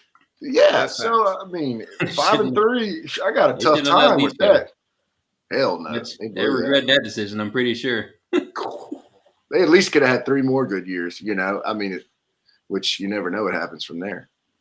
Gosh. So Leach got fired because he locked that guy in the shed. Yeah, Craig James son. It's Craig James. It's because Craig James went on national ESPN. Television and called everyone out. Yeah. And he got fired. Everyone. Yeah, they fired him at ESPN later after that. Right. It's like, hey, if you have a concussion, go lay down. Go lay down. Oh, yeah, go chill. Oh, yeah, that's funny. They did fire a 5-3 coach. That's all I got. I mean, I just got to use some logic. logic. Another game. Well, that's fine, but I mean, what if they win? I don't know. I can't. That don't make no sense. There's some people that think they could, wake up OU a little bit, because Sonny Cumbie is going to try to throw the football. This is not. They're built. That's the other thing too. So this is my opinion. Certain schools have identities. Yep. Tech has always had that air raid identity, at least in my lifetime, going back to Leach. Not long, but I've always looked at Tech as like they throw it. They throw that thing. Yeah. You trying to build up your tight ends and go 12 personnel and do all this stuff. That's not Texas Tech football. And so when people see those radical type of changes and style differences that they're not used to, and then you're not producing, they're going to have shorter fuse with you than if now Sonny Cumbie is one of their people. Yep. Who was one of those air raid quarterbacks. And I'm sure now that he's taking over, at least in the interim, he'll try to open it up and get back more to what they're used to, whether they win or lose. I think Graham Harrell could be in play for them. Jimmy brought up Art Browse. Kendall Browse could be in play. OC at Arkansas. Now they're more veer and shoot, but same, still opening up the offense, because we haven't seen that traditional Tech explosive, they're throwing the ball 60, 70 type time. So I think it's really interesting to see how styles, break out, because over time styles change. Like Nebraska used to be a team that had a specific type of style growing up, and that's gone. So a lot of these teams, it's just really interesting. Dave Aranda and Art Browse is the O coordinator. So I don't understand how they'll be able to hire. Like, you can't hire Art Browse if you're a Power 5. Like, I think LSU should hire Dave Aranda and Art Browse as the OC if we can't get the big fish we want. Billy's. That would be a rock star. But would Art Browse take an OC position? Well, probably in a Power 5 conference, he would. Sure. For sure he will. Yeah, for sure. Probably right. Not Art Bros. I'm sorry. The son. Kendall. I meant Kendall. Sorry. I would love Art Bros, but that ain't gonna that's not gonna sit well. Sorry, Kendall. No. I'll take Art Bros. Don't get things twisted. He can coach. But, there will be mistresses at the end. It's be a different situation than what it is, but very similar. You can't do it. I meant Kendall. I'm sorry. Kendall. As the O coordinator. That's what I think. I think that'd be Kendall cool. could work at Tech if they don't get Trailer. Mm-hmm. I think somebody's going to get Graham Harrell though. I don't think Kendall Browse is going to take that Tech job. I think he might. No, that's not. I was going to say if Miranda goes to LSU, maybe he goes to Baylor, but I don't think they're going down that well again. So that wouldn't happen. You know what other job might be open? And this is where things. So we talked about SMU, right? And Sonny Dykes. I don't think Sonny Dykes is from Lubbock, and I don't know. I think SMU has a good thing going. He probably likes it too. Yeah. I don't know if I'd leave Dallas to go to Lubbock, although they could pay me more money in the Big 12. So we'll see. Hey, SMU, but that's not even who I'm talking about. I do think TCU could be open. And I think if I'm Jeff Traylor, I would prefer to go to TCU before I went to Tech. I think that's more of a Jeff Traylor type job. Even though it is more Fort Worth and more of a city than Lubbock, I'm closer to East Texas than I am Lubbock-wise. And I'm in an area where I can really do some damage in DFW. Do you see some writing on the wall with Zach Evans' transfer? Not even. I mean, that. So he did transfer for sure. He didn't transfer. He hasn't transferred yet. There's always something with Zach Evans, bro. Zach Evans got something going on in his life. I mean, I remember. Yeah, his recruitment was interesting. Now, hilarious. What are you about to say? I mean, goodness. Didn't he miss a playoff game? He missed a whole game season to take the ACT. I think he missed the playoff game against Westlake to take the ACT, I believe. I'm pretty sure on that. That's all. I don't know what that means to y'all, but that's interesting to me. I have a Zach Evans theory. He can play. I was about to go about, and then it didn't happen. If he were to leave TCU for whatever reason, I think that it could happen for sure because he still has to play one more year of college football. I would like to see him go to Jackson State with Dion. Go to HBCU, go to Dion. And because I remember when he had all that controversy that happened at North Shore when he missed the state championship game against Duncanville and the phone situation. Oh, that was Duncanville? Sorry. Against it was North Shore against Duncanville. I can't keep up. I'm sorry. No. I can't. It's a hilarious situation. No, you're funny, Billy. It is. I mean, this guy's had some. I mean, it is what it is. It's just always been something with this dude. Like, he ain't a bad dude, but it's just always something. And so eventually, if it's always something, there's something there. I mean, where there's smoke, there's fire. Yeah, exactly. I mean, I think you should go to ULL. You see what they're doing with that running back they just went. If Napier stays there, that's where you ought to go. Elijah Mitchell. Yep. Yeah, boy, Napier got something. I don't know if he's going to. I think why Napier won't get hired, honestly, guys, is because of the like Louisiana connection. Oh, he's a homegrown guy. People are going to be like, we can't hire another homegrown guy. So he's going to get kind of, fall down the totem pole, even though that really shouldn't matter. But it is what it is. Coach. Exactly. That's the big That's all I care about. And from what I've been reading, the area better than anybody else. Trevon Citizen, Walker Howard, and a couple of those dudes that are like Campbell, the big line, like those guys are like, oh, Billy Napier's a coach, we'll be pumped, like because he's been recruiting like us hard, even though like he knows that we probably weren't going there. He always continued the process since we were young, so that's good to hear if that does happen. But yeah, very interesting. Well, I appreciate everybody coming to the chat today and hanging out with us. Anybody else want to get off their chest? Any hot takes? We didn't talk Heisman, although I did say before the season, well before the season, that Desmond Ridder could be in play, and I was laughed at. Yet here we are. But I think the Heisman thing this is one of the weirdest years because there's just defensive no player. real. Let's get a defensive player in here and let's get this Heisman Davis. back where it needs to If be. we're being real, it should be Jordan Davis. Jordan Davis. Right. Jordan Davis. Let's go. Let's go. Yeah, Jordan Davis. Talk it up. Let's talk it Should up. be Jordan Davis. We were saying that the first game of the year when you were at my house, Steven. I was like, He's been better. Yeah. Clemson, aka 2010 Texas. Mhm. What did Dominic and gone Sue? bad. Didn't Dominic and Sue's stats were just off the charts? Yep. That year he lost that. Was that to Troy Smith? He lost, I think. No, he lost to It was a running back. It was Mark Mark Ingram. Mark Ingram. Yeah. And Because his we stats went to the were national off the championship. chains, just ridiculous. Yeah. He should. I mean, I was looking at that the other day. That's all Half I of them were from Texas against It's- Texas. The biases that are there is kind of sad, man. When you Yeah, think yeah. about it, like I was I a agree. big Honey Badger guy, Billy. I thought he had that year. He was just so special in that 9-6 game, which is one of the best college football games I've ever seen. That was 9-6. Oh, it was But- awesome. That game was fun. Yeah, The talent on that field, you were like, oh, the talent. Lord. Yeah. Sit back and enjoy that. They were just banging. So I don't know. I mean, the Heisman thing. It's just Jordan Davis, just go with it. Award. Let's I go mean, with he got it. a receiver No. last year, but Let's push Davis. Come on, let's push it, Steve. You got the Jordan channel. Davis. Every Right. time it comes up, let's do it.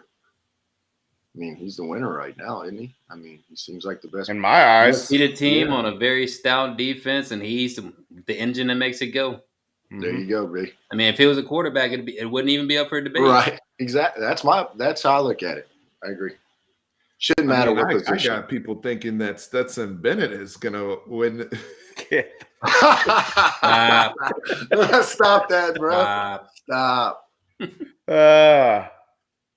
I gotta go, dude. I gotta get in bed, man. I'm old, bro. Hey, Let's get out of here, too. guys. Make sure you hit up the contest, busr.com/fanatic.